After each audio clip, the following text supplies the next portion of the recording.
زما نوم چاحت دی، د سوات اوسېدونکې یم، د بچپن نه زه داسې یم. د رنګونو، سازونو او رڼاګانو یوه دنیا چې خلک یې له تماشو خوندونه اخلي، خو خبر نه دي چې دا رڼاګانې تر شا ډېر تورتمونه هم لري.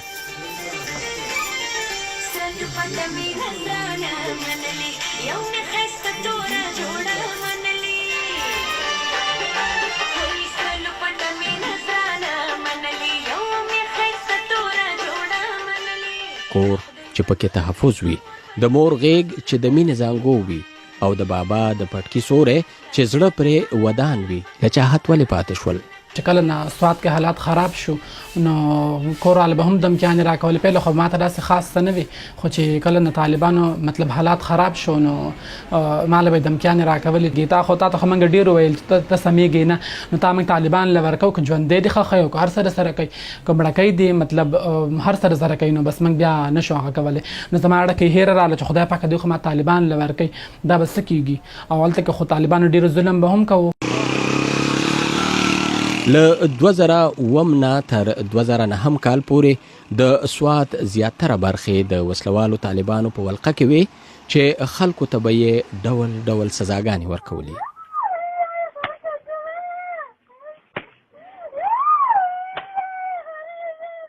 یوې مېرمنې ته یې د پردي سړي سره د تعلق په تور سریعام کوړې ورکړې. د شبانې په نامه یوه ډانسره یې د منګورې په چوک کې ووجله. دغو ویرونکو پیښو هر څوک ډارول. چاحت هم په خپل ژوند ویرېدله. پهله خو زه یېرېدم، 2-3 ورځې مې سوچونه کول چې خدای پاکه زه به څنګه ځمه، څنګه به نه ځمه. زه خو دونه عمر مې هم نه دی، پوهېدم هم نه چې خدای پاکه مخکې به څه کېږي. زه خو داسې قدم اوچتم خو چې مخکې به کېږي څه. زما خو دا اراده نه وه چې مطلب زه خو ومه داسې، خو دا اراده زما نه وه چې زه به مطلب دې خلکو له به ځمه، کومو خلکو له به. بس دا الله په توکل باندې راووتم، کلمه مې وې او بس داسې را روان شو. نو 2-3 شپې مې اخوا دېخوا وکړي. نو ملګري را سره هغه وې چې دلته کې مطلب خواجه سره ستا ملګري پاتې کېږي، زموږ ملګري دي. نو هلته به ورشو. نرخزیان لکه د عامو خلکو په هر مالت کې نشي اوسېدلی. زیاتره په بازارونو کې د دوکانونو په سرونو ډېرې لري چې پکې دوی تر څه حده ځانونه خوندي احساسوي. له کوره په تېښته چاحت هم دغسې یوې ډېرې ته ورسېده. چې زه هلته ورغلم نو هلته چې ما خپل ملګري هغه مې وکتلو نو نور مې ډېره خوشحاله شو چې د دنیا کې خو زما په شان خلک هم شته. یوازې زه خو نه یم چې بس زما د مور پلار ما له جنم راکړی دی، خویان درونو چې دا یو غټ ګناه دی. پهله خو ماته داسې ښکاره کېدو چې بس دنیا کې زما په شان نور څوک نشته، یوازې زه یم. نو چې ما خپل نور ملګري وکتو نو ډېره مې خوشحاله شو، ډېره مې مطمئنه شو چې دنیا کې نور هم زما په شان خلک شته. څنګه خلک یې وایي دې کې دوی نشته. نرخزیان ځانونه خواجه سره او نور خلک دنیادار بولي. د ظاهري فرق ترڅنګ یې ژوند هم له دنیادارو بدل دی.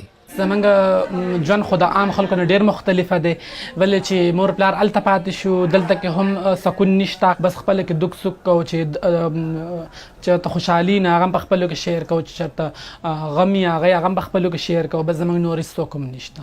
د بټه بازار کې به خپل لاړ شو. د نرخزیانو په وړه شانتې دنیاګۍ کې د دوی ټوکې ټقالې هم تر یو بل محدودې وي. This is for my room. This red color and female and this and me